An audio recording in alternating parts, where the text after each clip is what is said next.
I am Dr. Mona Mohsen, Professor of Rheumatology and Rehabilitation. Today we will talk about osteoarthritis. This topic gained its importance from the fact that osteoarthritis is the most common joint disease affecting humans and the leading cause to chronic disability in elderly.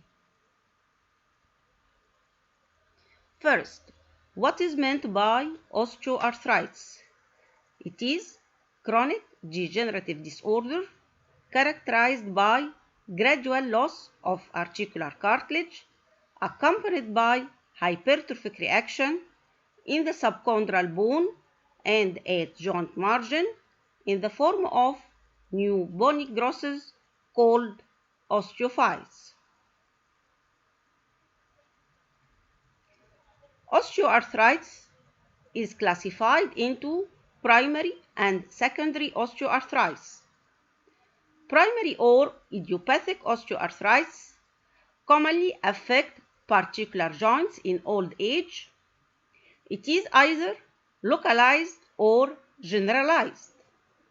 Generalized osteoarthritis is polyarticular form of primary osteoarthritis in which most patients have 4 or more joint sites symmetrically involved in the typical distribution for osteoarthritis. The most commonly involved joints are interphalangeal joints of hands and first carpometacarpal joint with the spine, knees, hips, and first metatarsophalangeal joint involved in descending frequency. On the other side, secondary osteoarthritis occur as a result of previous joint damage which predispose to osteoarthritic changes.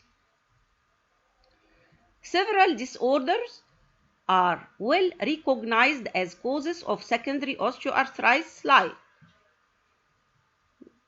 traumatic causes as fracture across the joint, ligament injury, or even post-surgical as post-meniscectomy.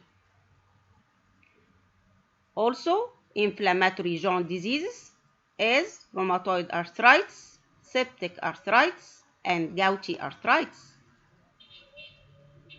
In addition to metabolic diseases as hyperparathyroidism, acromegaly, and hemochromatosis.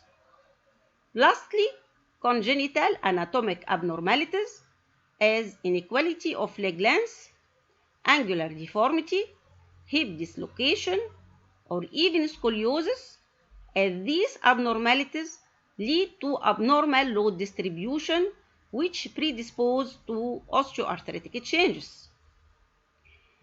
Unlike primary osteoarthritis, secondary osteo can affect any joint at any age. We will discuss in details primary osteoarthritis. But as the main pathology is degeneration of articular cartilage, we will start by brief account on structure and metabolism of normal articular cartilage. The articular cartilage is composed of functional matrix with few number of cells called chondrocytes, which is responsible for synthesis and maintenance of matrix. Besides the chondrocytes, which constitute 2% of cartilage volume, there is the extracellular matrix. The extracellular matrix consists of 3 components. Number 1, network of collagen fibers, which is responsible for tensile strength of articular cartilage. Number 2, large aggregates of proteoglycans responsible for stiffness, elasticity of cartilage and its ability to withstand loads. Water, which constitute 70% of cartilage volume. Normally, there is synchronized balance between anabolism and catabolism of articular cartilage. Chondrocytes sense any matrix loss and respond with adequate reparative process. This balance is disturbed in primary osteoarthritis. Although the cause of primary osteoarthritis is still unidentifiable, multiple risk factors are known for development of osteoarthritis. The strongest risk factor is age. As with advancing age, there is decrease in the water content and the glucose aminoglycan content of cartilage. These changes facilitate the development of the disease. Genetic factor. Family risk studies show that genetic factors play a role in the development of generalized osteoarthritis. Regarding the sex, both sexes are affected by OA, but generalized osteoarthritis is commoner in females, especially after menopause. Obesity is a clear risk factor for development of osteoarthritis, especially the knee, and to a lesser extent the hand and the hip. Why? Due to increase the force applied to weight-bearing joints and alteration of mechanical load, beside a metabolic factor, as the adipose tissue is a source of pro-inflammatory mediators which have negative impact on the chondrocytes. Physical activities with repeated overload on the joint or repetitive use of particular joint groups are considered a risk factor for development of osteoarthritis, as seen in some occupations and sports. For example, basketball player and knee joint.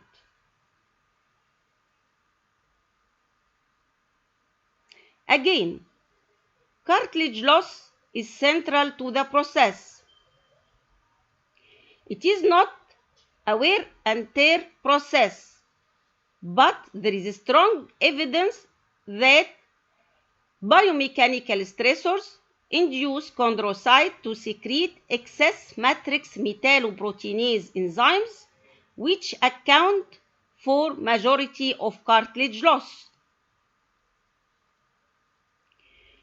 Early in the disease, the chondrocytes increase the synthesis of proteoglycan as a compensatory mechanism, but the newly synthesized proteoglycan is abnormal in composition and aggregate less easily.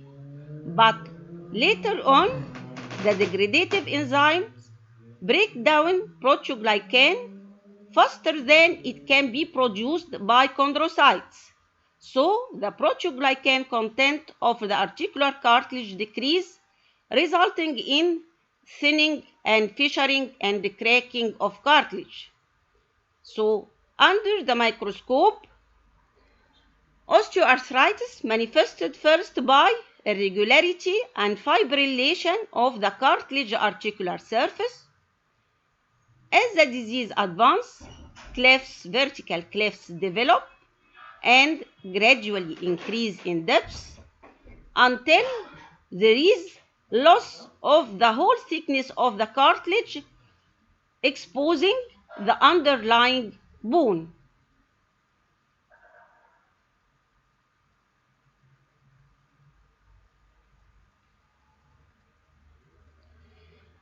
Cartilage breakdown products induce or activate the innate immune system and phagocytosed by synovial macrophages, with subsequent release of inflammatory cytokines as interleukin 1 interleukin 6 tumor necrosis factor alpha, resulting in synovitis.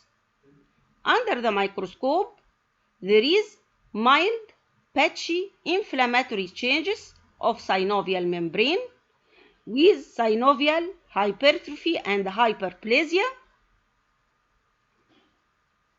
and mononuclear cell infiltration with plasma cells and lymphocytes. Also, the capsule shows fibrosis and contracture.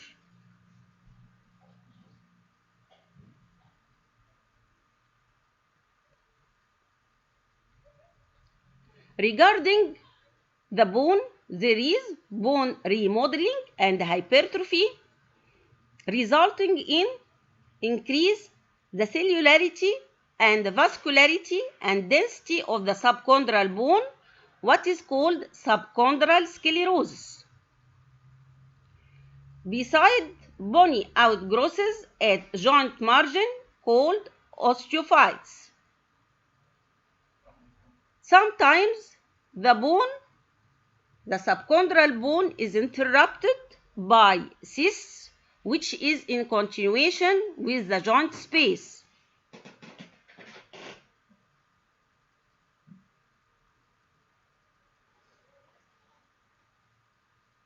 Distribution of joint affection in primary osteoarthritis. Pattern of joint involvement is an important point in the differential diagnosis of arthritis. Primary osteoarthritis prefer certain joints for involvement.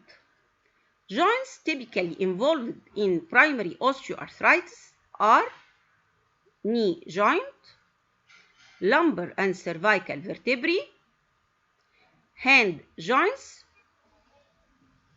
hand interphalangeal joints, proximal interphalangeal joints with overlying bony nodules called Butcher's nodes, and distal interphalangeal joints with overlying bony nodes called Heberden's nodes, and first carbo-metacarpal joint.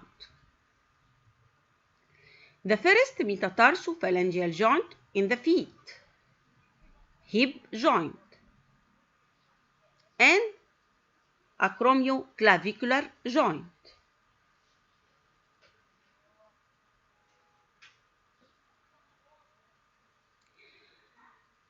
Joints rarely involved in primary osteoarthritis include ankle joint, shoulders, and lateral metatarsophalangeal joints of the feet, wrist, and metacarpophalangeal joints of the hand. So, what is the difference between joint involvement in hand between rheumatoid arthritis and osteoarthritis? In rheumatoid arthritis, distal interphalangeal joints are not involved. Metacarpophalangeal joints and wrist joints are commonly involved, while in osteoarthritis, distal interphalangeal joints are commonly involved, while metacarpophalangeal joints and wrists are rarely involved.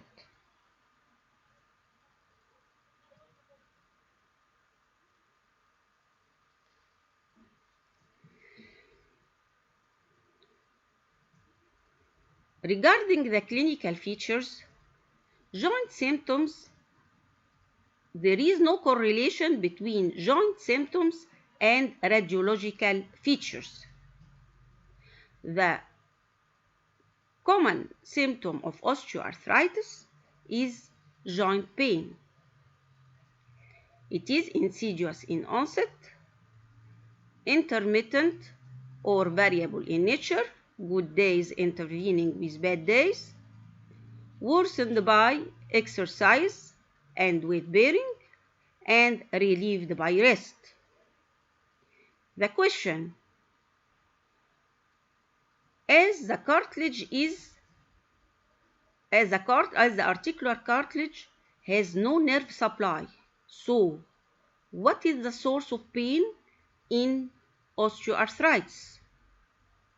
The answer: pain arises from several structures, as bone due to pressure on the exposed bone or trabecular microfracture, also from synovium due to synovitis, from ligaments, from capsules due to capsulitis or capsular distension, and spasm of surrounding muscles.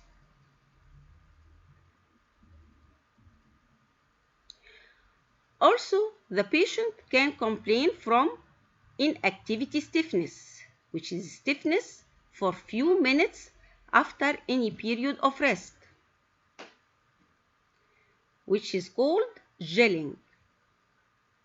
Morning stiffness is usually not a prominent feature in osteoarthritis, and when present, lasting no more than 15 minutes. This is in the contrary to rheumatoid arthritis, where one of the diagnostic criteria of rheumatoid arthritis is morning stiffness more than 1 hour. Also, the patient complain from limitation of movement and activity. That's due to irregularity of joint surface, muscle spasm or contracture, or even joint lock due to detached osteophytes or loose bodies. Sometimes the limitation of movement may be due to pain or muscle weakness.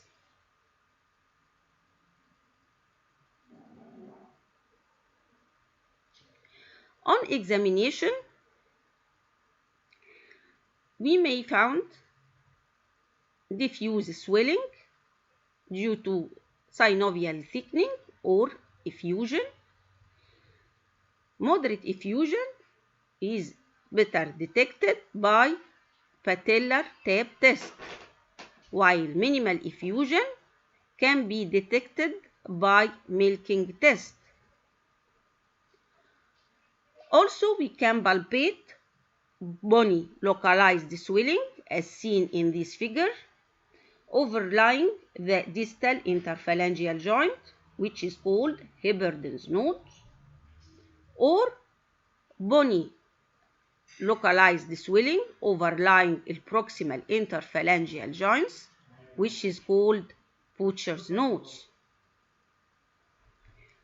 Also, there may be localized cystic swelling on the posterior aspect of the knee joint, which is called popliteal cyst, or cystic localized swelling on the upper medial aspect of the tibia at the level of tibial tubercle in case of bisancillous tendinopathy.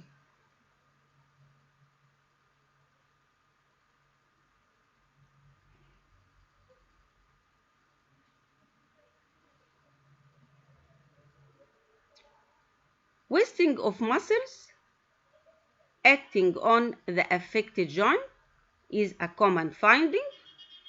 For example, in case of knee osteoarthritis, there is quadriceps wasting.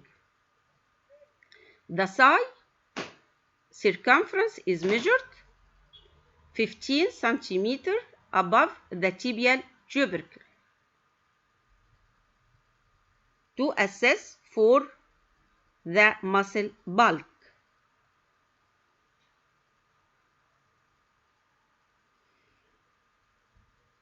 Deformity may be found as flexion deformity of the knee, genu varum, as seen in the figure, due to more cartilage loss from the medial compartment, joint laxity or joint subluxation,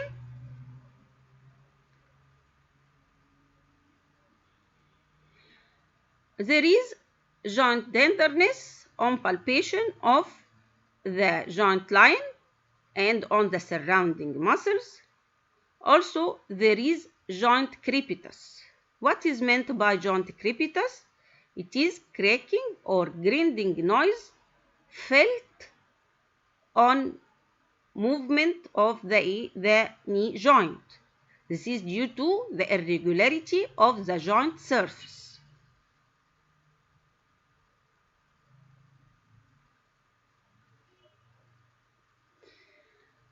Plain X-ray is the gold standard,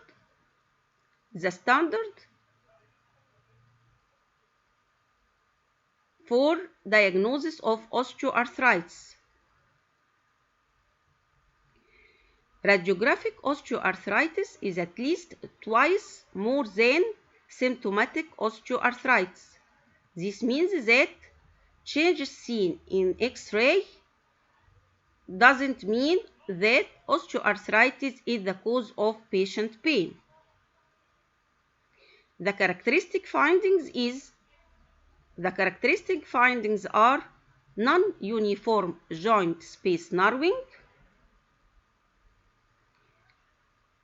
as the joint space is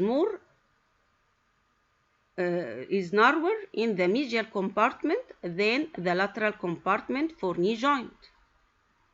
Also, there is subchondral bone sclerosis, subchondral bone cysts, marginal osteophytes.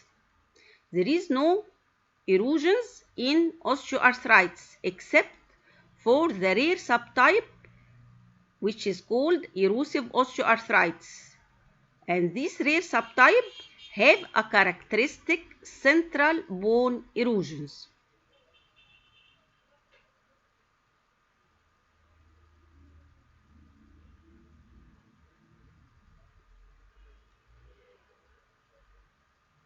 In the figure on the right, black arrows point to the subchondral sclerosis, which is seen as whitish discoloration of the bone of the upper end of tibia adjacent to the cartilage.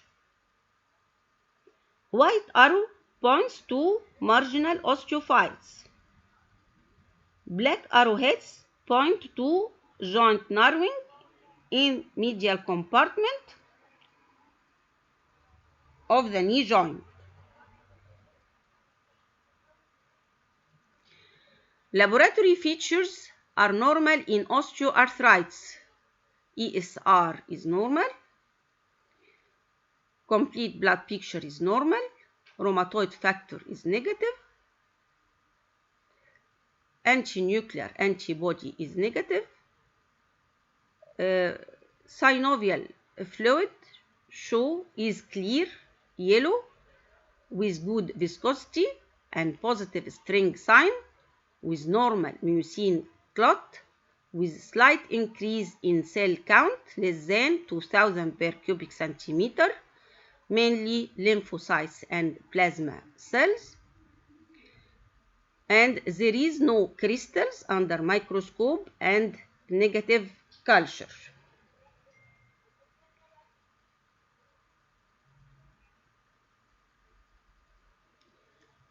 What about treatment of osteoarthritis?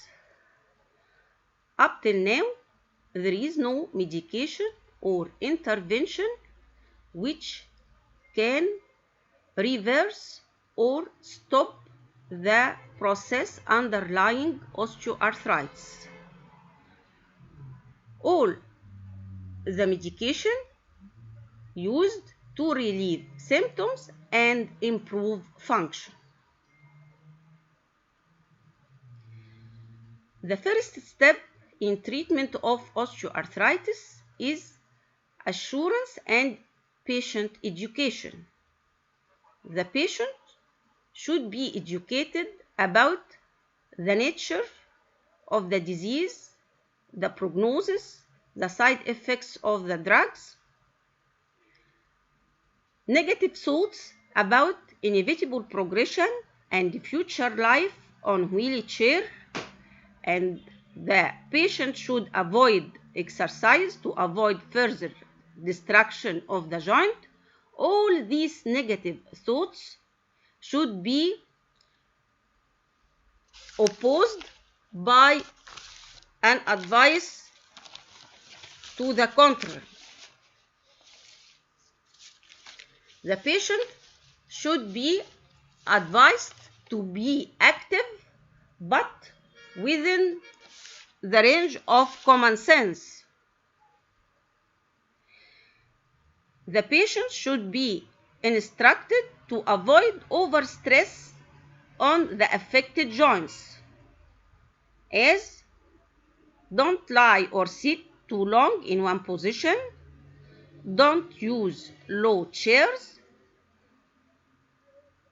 don't stand in same position or walk for long periods, don't over-exercise the affected joints, don't squat, don't use faulty postures that place stress on affected joints, don't load the joint when it is very painful, reduction of body weight in obese patients, use proper footwear,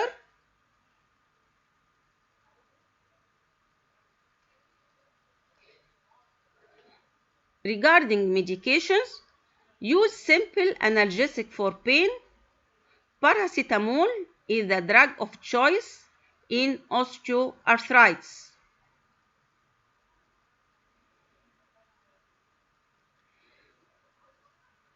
Non-steroidal anti-inflammatory drugs also used to relieve pain and relieve inflammation, but non-steroidal have many side effects, and peptic ulcer and gastrointestinal bleeding is one of the serious side effects of non-steroidal anti-inflammatory drugs.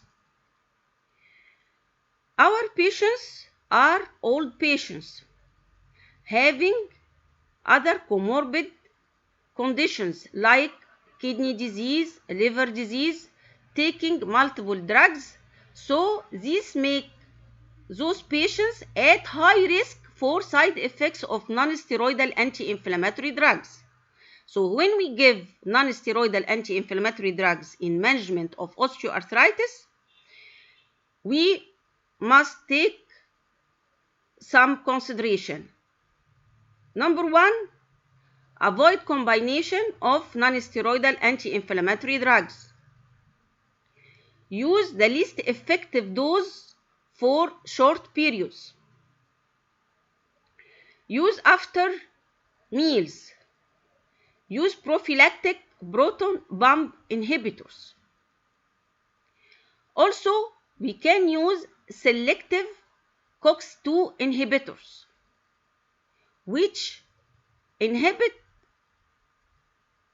the inflammatory formation of inflammatory prostaglandin, so decrease the side effects of gastrointestinal tract. The side effects of NSAIDs on gastrointestinal tract as peptic ulcer and gastrointestinal bleeding. But selective anti-COX-2 should be avoided in patients with cardiovascular disease. For pain relief, also we can use topical NSAID cream or topical capsaicin ointment.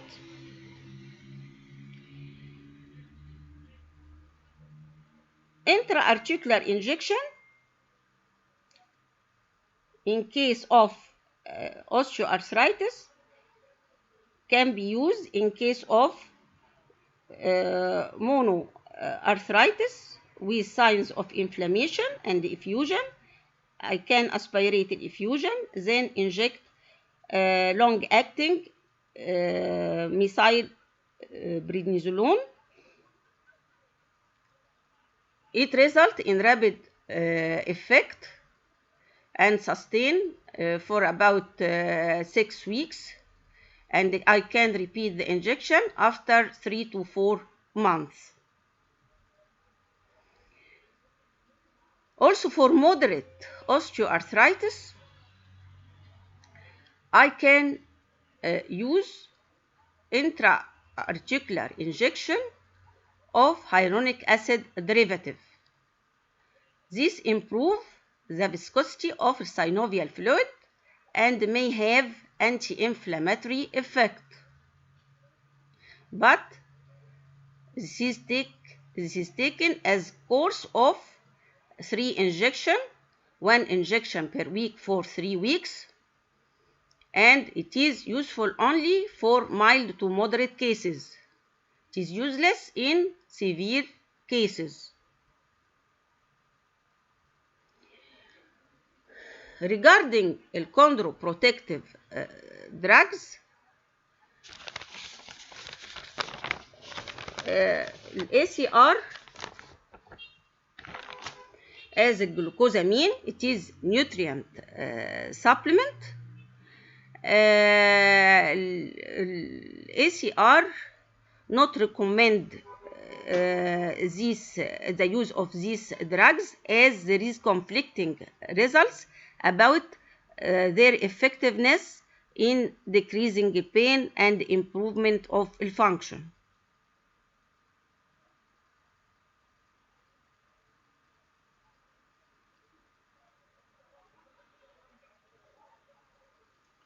What is the role of physiotherapy in management of osteoarthritis?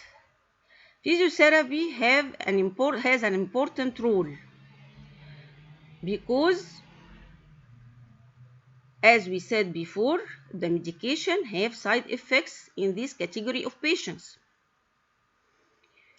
There are several modalities of physiotherapy which can be used in management of osteoarthritis, as heat modalities, as radiant heat, ultrasound, short wave, cold therapy, laser, massage, traction, spinal traction, exercise. Exercise is very, very important in management of osteoarthritis, which include strengthening exercises, as strengthening of the muscle decrease the load on the joints. Also, range of motion exercise to maintain a range of motion of the joint, stretching exercise in case of contracture, and also aerobic conditioning exercises, but avoid weight-bearing exercise.